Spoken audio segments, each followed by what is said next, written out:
Hello, Dato'. Taye be. Kaidaramina Dato'.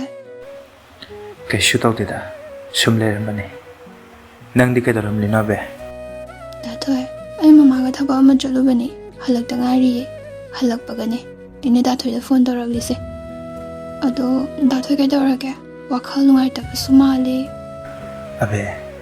Ai kaisu tawdeda. Nang kaidarage Dato'. Nachin thigano.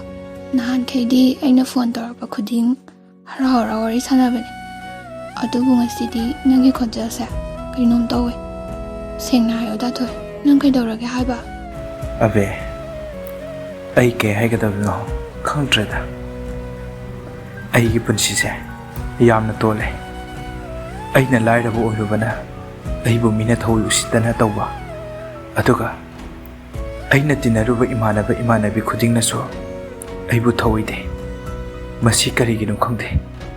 Asigumba mayamse aingona toina tholisi kaigino. Dato', adumna so henjina khanganoda. Migi mi jamane. Mukhoina nangbu thawe usitraga karigi Dato' wakhal pixelibano. Adumna dogano. Dato' gi damak ai laisidi. Abe nang khakni ko aigi asengba thamoi asigi masak khangbibase nanga thingnarubase aigi laibak amna phabane. Is wari di nangsu. Asibu wani na.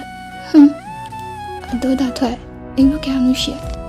Abe nushibase sang onbe anam lati aina nangbu kya nushi haibado nangsu khanglamgani. Adubu haibigi loiba nairoi aina nangbu thamoi sengna nushi aigi thawaidagi hena nushebe. Asengba aisu Dato' bu damak sengna nushi. Dato' na ai punamak ne. Dato', aibu thadobiganu ko. Hoi aigi nushibi. Adudi fare Dato', aisu thamlage. Imungi loishinbe aba thabak khara loishulukhige. Horen taralage ko. Hoi tawjararo. Love you, Dato'.